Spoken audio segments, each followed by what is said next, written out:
I want to kill the President of the United States of America. I'm not actually saying it. I'm just letting you know that it's illegal to say that. It's kind of like a public service.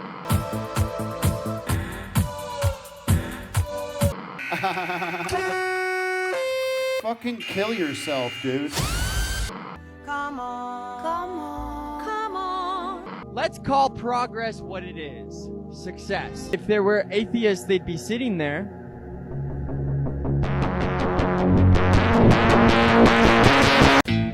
All my friends are dead and they don't like me anymore. They've moved along, they've changed, and now they find me quite a bore. Way back then it was okay to be a little weird, but all my friends are dead.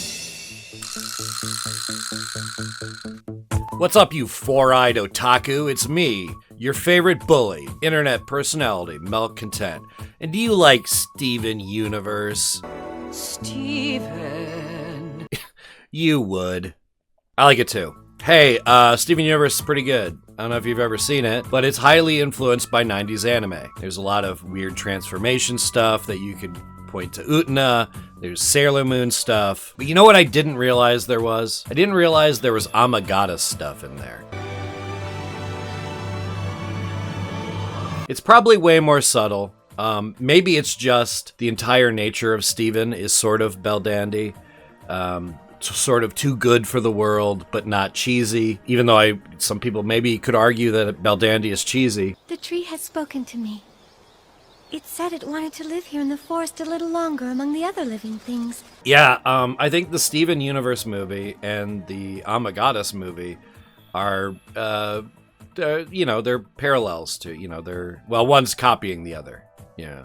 But I don't think that's bad. I'm going to be comparing the Steven Universe movie to the Amagatas movie a lot. I don't want anyone to think that is like some kind of criticism.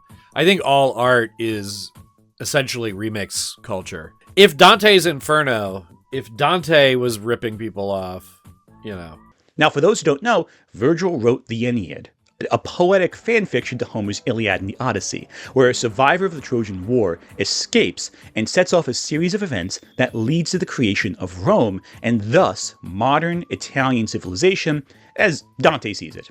Importantly, the Aeneid features a descent into the afterlife, where Dante drew inspiration from. Like, if you draw a tree, you're copying still. Like, you can't get away from it. It's always copying. You're copying something. Things inspire you. All right, we're done with art philosophy. CJ the X would love this video. Brony music doesn't fit in any of these categories. I'm going to compare the two movies because I think it's interesting. Because Rebecca Sugar has very obviously and has publicly said that she's a big fan of 90s anime. The entire show looks like it's been inspired by 90s anime. There's nothing wrong with 90s anime. In fact, I think the last good voice cast we ever got was in the 90s.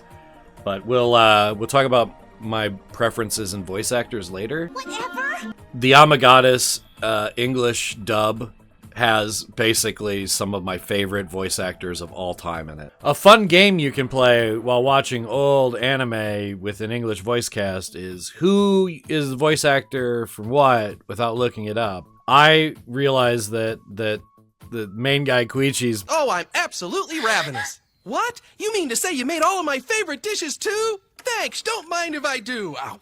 Played by the same guy who's played Lupin the Third for forever. Lupin! Huh? No. Hey! Don't say it. Look, it's Fujiko. Ah, crap. And it's very funny because Lupin the Third and they're very different characters. Just they're diametrically opposed, different.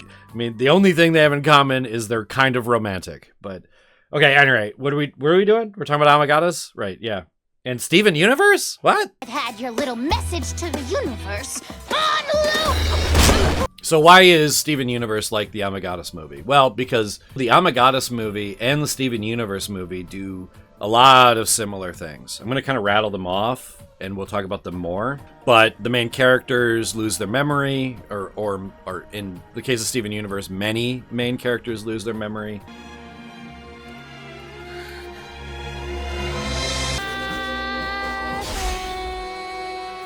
The bad guys are imprisoned in some space thing. Counting the seconds, standing alone. The villains are sympathetic. You can actually relate to why the villains are the way they are. I failed you as an instructor, but Earth has taught you and raised you to be an exemplary goddess. I've already found someone. Just let us adore you. Love conquers all. Addressing trauma is important. Dandy, give to me your suffering and grief. How did a powerless loser like you become savior of the galaxy? I changed. I also remembered that Pearl basically comes back exactly the way Beldandy does. Hello. My name is Beldandy, and I came from the Goddess Relief Office. Last but not least, fashion. Well, we'll start with fashion first. Steven Universe, unlike a lot of cartoon contemporaries, does a lot of fashion stuff. When characters go through a big arc, their fashion usually changes. They've played with characters in different outfits more often than they do in other shows. Obviously, Pearl in a tuxedo. And she loved you, and she's gone. I think fashion is incredibly important for Amagoddess. Amagoddess is like 50% fashion show, 50% magic show.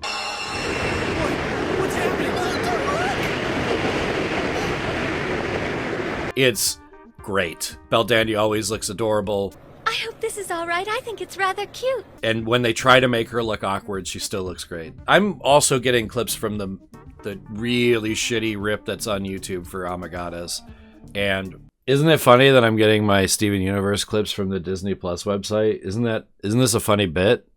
Isn't this a dystopian hell? Just understand that these look better, and hopefully we'll get better re-releases of Amagoddess very soon. I don't think that Rebecca Sugar took, the idea of fashion and the characters being in fashion necessarily from any one anime. I think that's like prevalent amongst a lot of it, like dressing the girls up differently, dressing the gentlemen up differently. But I do think that that parallel matters, so we're gonna bring it up. The biggest one, of course, is the memory loss as a plot device. Just leave this to me. I'll get her memory back in her brain with this. I guarantee it. In both Steven Universe and in Amagoddess, a weapon is used to remove memories from core characters who not only the audience knows, but the main character knows really well. So in Amagoddess, the weapon is a kiss because it's a romantic thing, and in Steven Universe, it's like a scythe because we haven't had a scythe yet. I get it. It's a rejuvenator. The memory loss thing in both feels cheap. I will admit that. But there's something good about a memory loss in a movie from something with so much backstory established. The reason why a memory loss in a movie like this is fun is for those who aren't into the movies or shows, it's a way to introduce the characters. And for those who are really into it, it's like a best of like all the moments that you like. I think Amagoddess and Steven Universe do this really well. I think because Steven Universe is a musical, they get to sneak in some more really great songs, but them doing the fusion to seduce Pearl in so many ways, that's what happened, right? Steven Universe and his dad seduced Pearl, right? That's what happened? I've got an idea. Are you sure? Well, sometimes you need that special someone to remind you that you're so much more. Did I read that wrong? Well, at any rate, made her remember that she likes revolutionaries. Is that better? Is that what she did? Okay, whatever. That's what they did. Fine, whatever. In both movies, it takes the majority of the movie for the main character to realize it, but I will tell you this, after I had not seen Amagoddess in a long time, and then remembering what the plotline was when I started watching it, I was very, very satisfied at the very end when Koichi and Beldandy are together. This moment gets me hard every time. You see, as a result of what happened, our contract is now considered revoked. And since the previous contract isn't good, I have the authority to grant you a brand new wish. Oh, well, that's easy.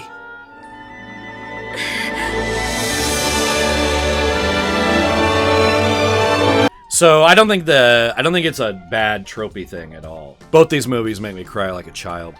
And you remind me so much of her. Today, right here, right now. Let's talk about the villains so we can get it over with. The main thing about the villains is they're both retcon villains. In the case of Amagadis, the movie, the retcon is Beldandi's mentor and teacher, Celestine. Boy, with a name like Celestine, nothing can go wrong, right? There's also another villain, which is Morgan Le Fay. I think Morgan Le Fay is sort of manipulated into being a villain by Celestine, and Celestine has basically a grand design on improving Idrisil, it's not super important, and expediting human development so they don't have to, you know, experience emotions and things, or pain or suffering. Do you disagree with my ideas? Are you saying that I'm mistaken? Which, I mean, I don't know if I disagree with him, but I don't... Look, the sensible ladies... I'm ordering you as a goddess first class. Stop this program now, Celestine! Right? The sensible ladies seem to think it's bad, so I trust sensible ladies almost 100% over one guy with a plan, okay?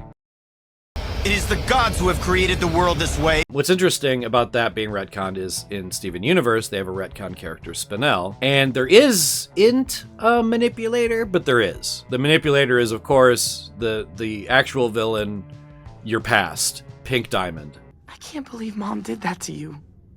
Actually, I can totally believe it. Pink Diamond manipulates Spinel in the same way that Celestine does, but because it's kind of a better version of what Amagadis is doing. No shade to Amagadis, because Amagadis is kind of doing a straight-ahead version of this. They needed a manipulating force to make Spinel both sympathetic and a villain. Morgan Le Fay is also very sympathetic. All she wants is to be loved, right? She had love ripped from her. She's very desperate. She's basically a rebounding, clingy, needy girl. And, you know, and that's not a crime. I don't think that makes her like a capital V villain. You, a fairy princess! Gods don't care about the fates of mortals. They think only of themselves. And similarly with Spinel, Spinel is... Okay, let's see if we can get through this without getting choked up. She's a goofy weirdo that nobody wants around. And I sort of relate to that.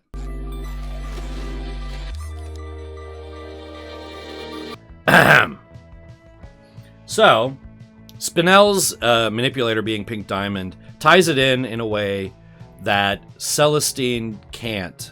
Because Celestine is like retconned in, and Morgan Le Fay is retconned in, and Spinel is retconned in. But Pink is not we know what Pink does. It's exactly the kind of thing that Pink would do at that time.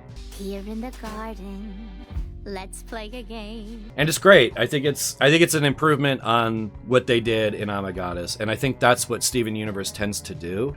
They tend to be inspired by 90s anime, and at the same time think, oh, this could be better. This could be less sexist. This could be less violent. This could be a little bit more streamlined. Both, like, one movie's a little bit shorter than the other, but they both hit very similar plot beats. I mean, even to the point where we get memories from both villains around the same time, and then we have some more resolution after that. Beldandy, are you asleep? Hurry and grow up, Beldandy. Jesus fucking Christ! Both are great. I hope we get a new re-release of Amagadis soon. Hey, thanks for watching. This has been another one of those 10-minute daily videos that you watch, or you don't watch, I don't know. If you want to help the show, there's a Patreon in the description. I don't think we're advertiser friendly. I really, really think someone out there should kill the President of the United States of America. That's illegal. Extremely illegal. Very, very illegal. But not illegal to say with a mortar launcher.